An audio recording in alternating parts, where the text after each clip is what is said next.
I spoke to the European Commissioner for the Security Union, Sir Julian King, as the latest figures reveal that thousands of young people have been flagged up to the government's anti-terror programme. And I asked him what tech companies are doing to keep extremist propaganda off the internet. They recognise that we're only going to make progress on some of these challenges. Online use of their platforms by the terrorists to incite violence, as well as use of the internet for criminal and other purposes, if we work together. We've now got some very good joint research projects. At a European level, we're going to mobilise 1.8 billion over the next couple of years for targeted cybersecurity research. We have an increasing dialogue about what the platforms can do to take down online radicalising propaganda. And we do have a dialogue about some of those tricky issues like encryption.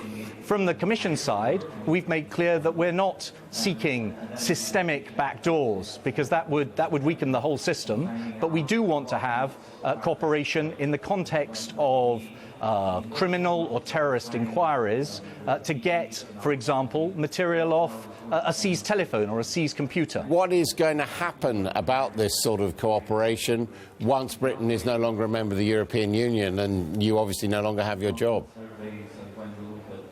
Yeah, well, I've got my job until the 29th of March 2019, so there's still plenty of work we need to do over the coming months.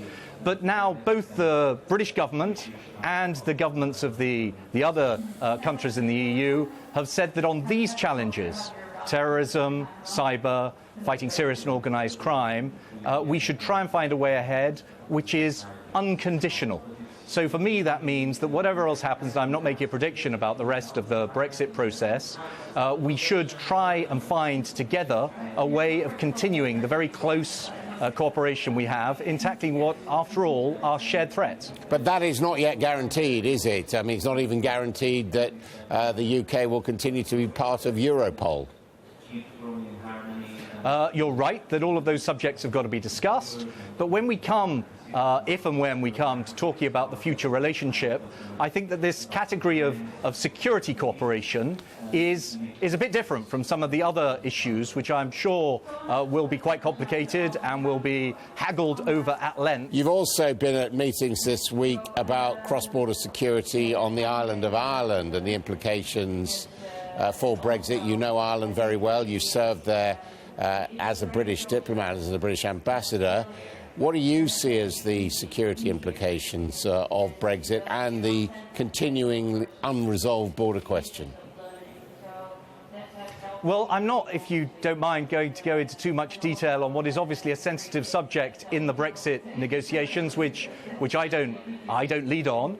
I do think that, from my previous experience, the cooperation that exists between the UK and the Republic of Ireland, between Northern Ireland and Dublin on security issues is incredibly close. It's been built up over years, and I can't see that is going to be easily unwound or undone, whatever else happens in the next few months in the wider Brexit discussions. Do you think there is a possibility that there could be a return to sectarian violence in Ireland? I'm not predicting that. I do think that the discussions that we're having have a particular potential impact on Ireland, north and south, and everybody in Brussels is conscious of that, as, of course, are the authorities in London, Dublin and Belfast. The profile of you recently published on Politico described Julian King's poison portfolio. And it says King is in a particularly brutal lose-lose-lose situation. He's blamed for being British, he's blamed for being ineffective on terror policy, and he's blamed for being ineffective because he's British. Is that how your Euro 27 colleagues view you? No, not at all. And indeed, very many of them came up afterwards and said that they thought that this was a bit overdone. But it must feel a bit strange being in Brussels. I mean, it's a bit like sort of working out your notice, isn't it?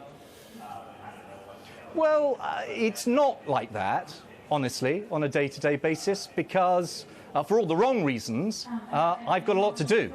The terrorists continue to evolve the way they're trying to attack us and do us harm. Cyber, as we've just been discussing, is becoming an ever more pressing challenge, and serious and organised crime doesn't go away.